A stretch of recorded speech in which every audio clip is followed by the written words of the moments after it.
Baik, salam sehat untuk kita semua. Perkenalkan, nama saya Priska Marcela Bella, NIM 200701038, kelas D dari Fakultas Kesehatan Masyarakat. Jadi di sini saya akan menjelaskan tentang penyakit kanker payudara. Yang pertama, saya akan menjelaskan apa itu kanker payudara. Kanker payudara merupakan tumor ganas yang menyerang jaringan payudara. Jaringan payudara tersebut terdiri dari kelenjar susu, saluran kelenjar, jaringan lemak, maupun kelenjar ikat pada payudara. Yang berikut itu adalah epidemiologi. Kanker payudara merupakan salah satu jenis kanker terbanyak di Indonesia. Berdasarkan Pathological Basic Registration di Indonesia, KPD menempati urutan pertama dengan frekuensi relatif sebesar 18,6%, diambil dari data kanker di Indonesia tahun 2010 menurut data histopatologi Badan Registrasi Kanker Perhimpunan Dokter Spesialis Patologi Indonesia dan Yayasan Kanker Indonesia.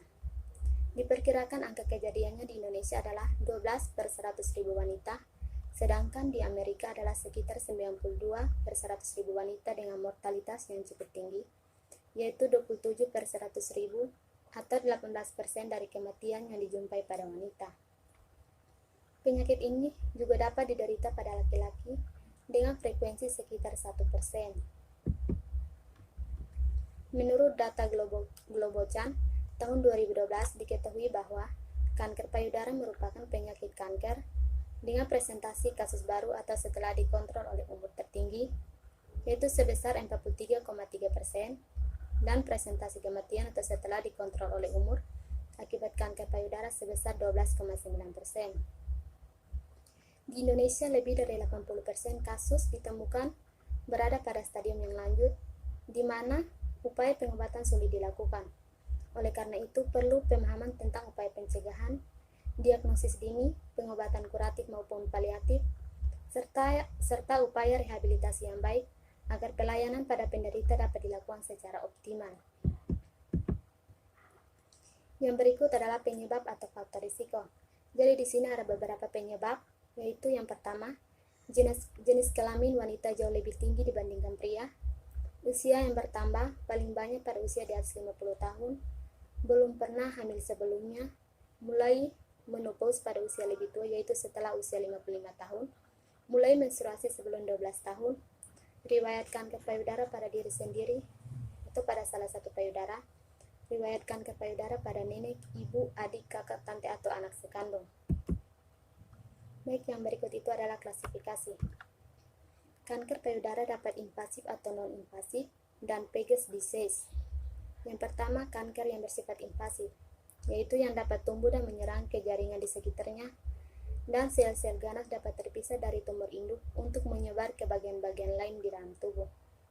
Yang kedua, kanker payudara yang bersifat non-invasif, yaitu yang dibatasi dengan saluran-saluran dari payudara.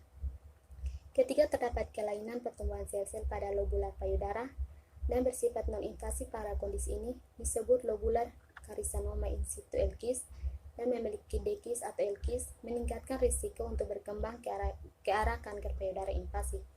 Yang terakhir adalah Peges disease, yaitu yang merupakan bentuk kanker yang di dalam taraf permulaan manifestasinya sebagai eksema menahan puting susu yang biasanya merah dan menyebar. Peges disease juga merupakan satu kanker intraduktal yang tumbuh di bagian terminal dari ductus lactiferus. Yang berikut adalah gejala.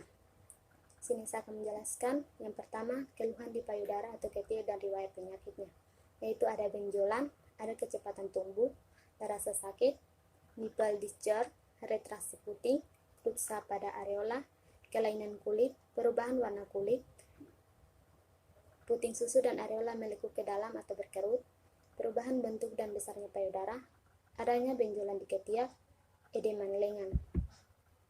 Yang kedua, keluhan di tempat lain berhubungan dengan metasti, yaitu ada rasa nyeri pada tulang, rasa penuh di ulu hati, ada batuk, sesak, dan sakit kepala hebat. Yang berikut patofisiologi. Karsinoma mamae berasal dari jaringan epitel dan paling sering terjadi pada sistem duktal, yaitu mula-mula terjadi hiperplasia sel-sel dan perkembangan sel-sel atipik. Sel-sel ini akan berlanjut menjadi karsinoma in situ dan menginvasi stroma. Karsinoma membutuhkan waktu 7 tahun untuk bertumbuh dari sel tunggal sampai menjadi massa yang cukup besar untuk diraba, yaitu kira-kira berdiameter 1 cm. Pada ukuran itu, kira-kira seperempat dari karsinoma mamai telah bermetastis. Karsinoma mamai bermetastis dengan penyebaran langsung ke jaringan sekitarnya dan juga melalui saluran limfe dan aliran darah. Yang terakhir itu adalah pencegahan. Ada beberapa pencegahan, yaitu mengonsumsi makanan sehat, rajin berolahraga, menyusui bayi secara teratur, membatasi terapi hormon, dan menghindari paparan radiasi. Sekian penjelasan dari saya, dan terima kasih.